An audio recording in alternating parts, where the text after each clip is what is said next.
Hey, GAT Math students, this is a video for the intro to PRP, meaning percents, ratios, and proportions, numbers 68 through 70. So what you'll need to get out is this packet. This is the packet we'll start off with. So if you don't have this, hit pause, go get that, and turn to the first page. So our first test will be on three what we call objectives or topics. Okay, so we're going to be looking at converting a mixed number to a decimal number, converting a decimal number to a mixed number, and convert a fraction to a repeating decimal number. So a lot of this should be kind of a review, but it's a good thing to go over as we will use those when we start looking at percentages and things like that. So again, when we're doing these, you should have your hard copy of this out. You should be copying the notes down. If ever the notes feel like they're going too fast, you hit pause, catch up, hit play again. Okay. Then you will be sending a picture in of these notes to get your points. Okay. And that's 50% of your grade. So 50% of your grade is just watching these videos and taking notes. Really not much thinking involved at all. Just copy things down. Okay. So let's get started. Again, we're not going to do all these problems. We'll just kind of hit the couple of the main ones, and then I'll talk about what you can do with the other problems after that. Sometimes we'll have some like main idea notes that don't go with specific problems. But I think today we can just jump right into the problems and talk about them. And we'll see how it goes. So first one, it says which mixed number is equivalent to 4.75? Okay, so a couple different ways of doing this one. This one you might just know. Okay, 0.75 is a pretty well-known decimal of what it is for a fraction, but let's say you didn't. There's a few ways you can do this, especially with multiple choice. Okay. First thing you can do right away is notice that the whole number is 4. Okay. Whether it's fraction, a decimal, whatever it ends up being, the whole number is 4. So letter D has a whole number of 3. That's out. Okay. That's not going to be your answer. Now, again, what I mentioned here, you might be able to look at these choices and just know the answer. And if you do, great. Okay, you don't need to do extra work for this. Otherwise, there's two ways of doing this one. Okay. One way is, especially if there was a multiple choice, what you would do is write 4, and then the decimal part, if you remember your place values, the first one is tenths, second one is hundredths.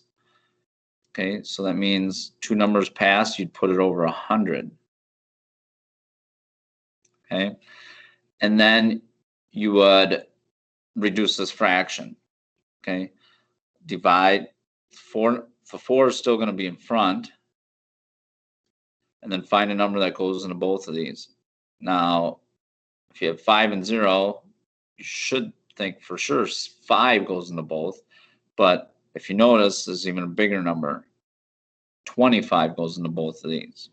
Okay, so if you find a number that goes into both, you divide each number by that. So 75 divided by 5 is 3.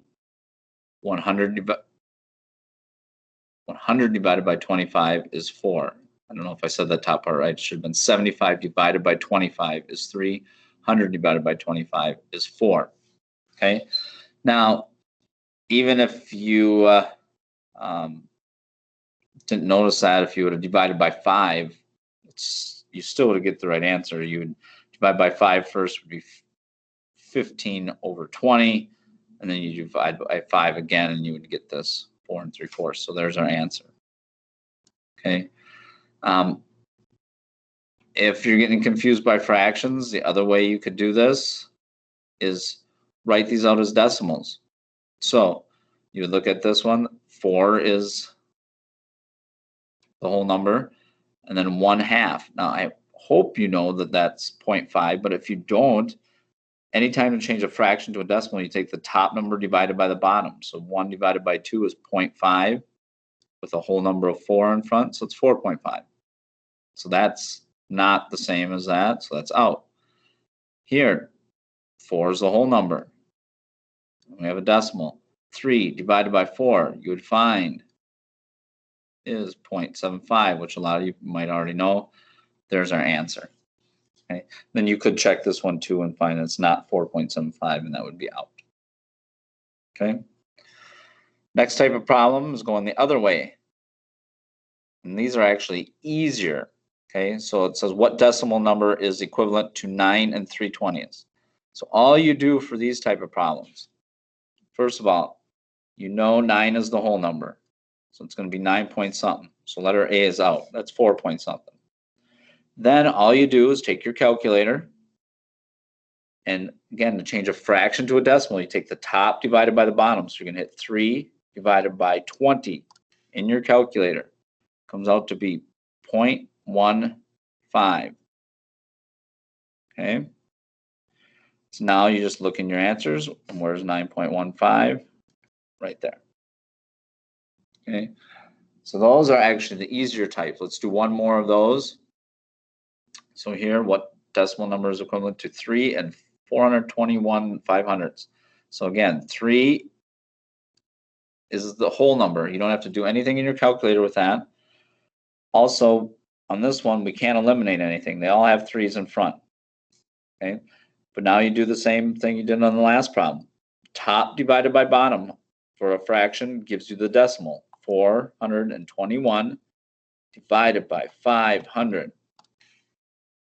Okay, so that gives you 0.842, and you already had the 3 in front. Okay, so again, where I got the 0.842 is 421 divided by 500.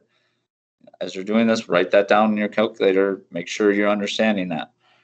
Okay, and then that would be letter D. Okay, just a few more problems left. This one is like number 1.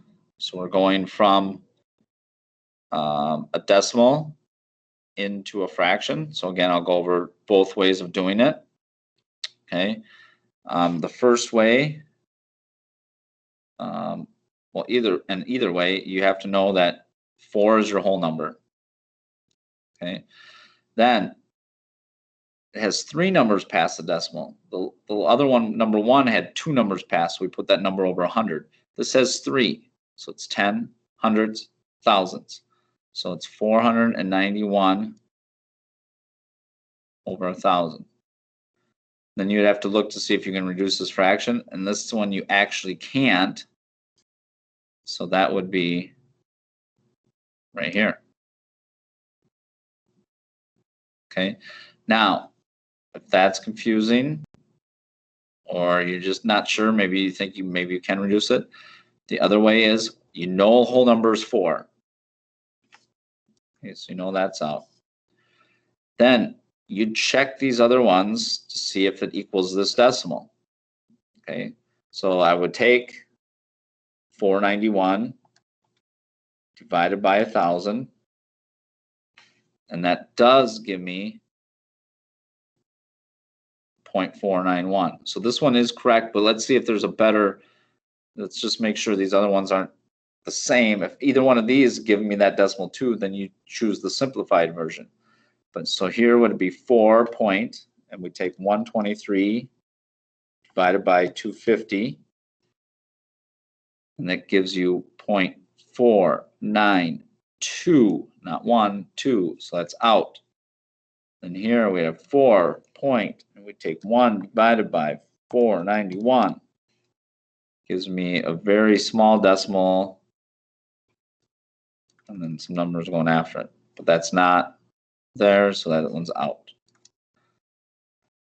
Okay, so there's a couple ways of doing those problems. So number 1 and 4, for your examples for finding the mixed number based on a decimal.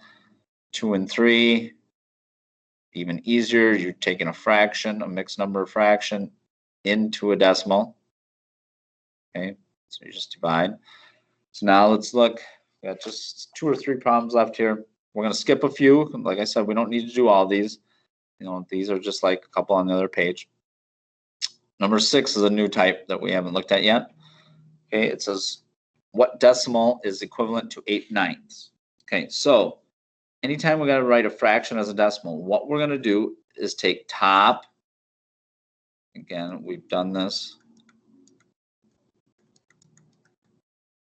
Or that means you go top divided by bottom. And that'll give you the decimal. Okay.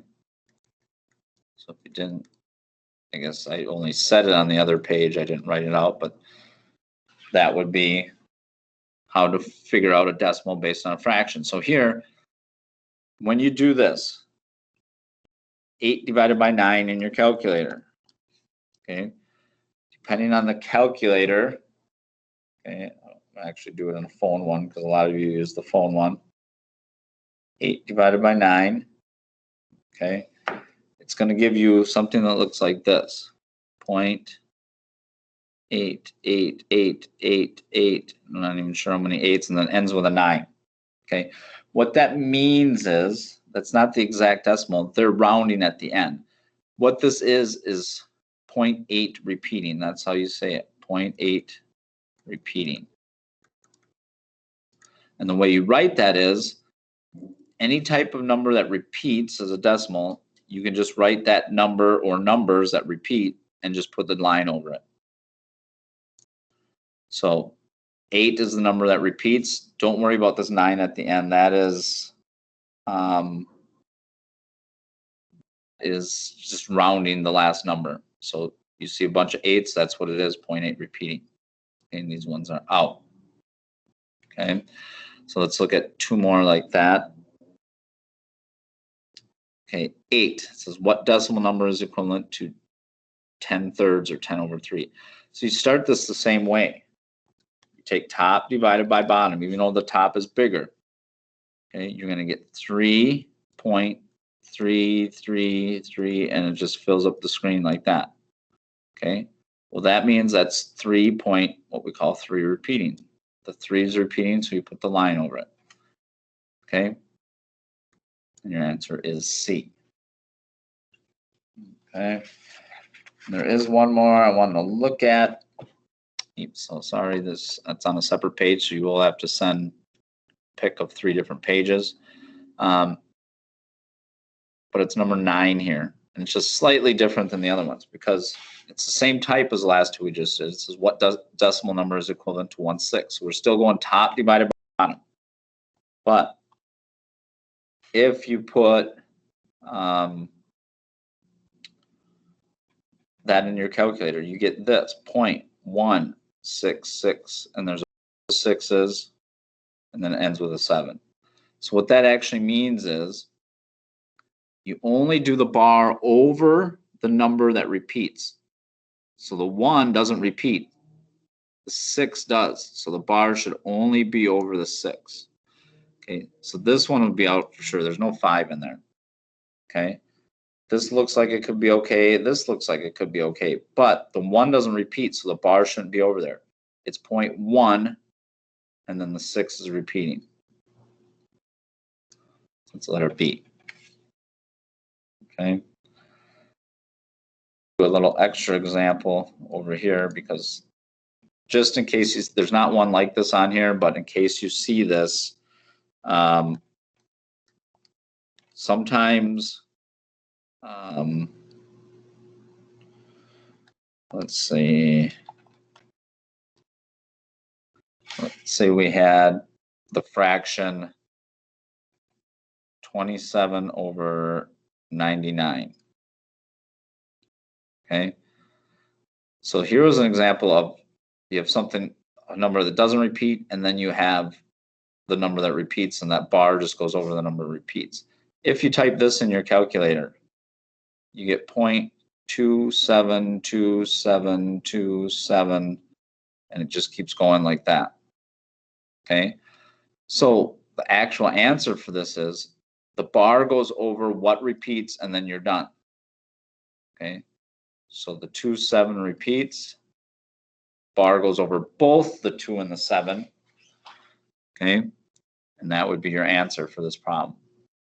Okay, so you got to be careful with the bar. Should it be going over everything or only one thing? So like here, this would tell you, this would be 0.166166166 because it says the 166 repeats. Okay, but that's not what we're looking for. So that's it for objectives 68 through 70. So there is still some problems here left. It would help to do some of those, make sure you have the correct answers.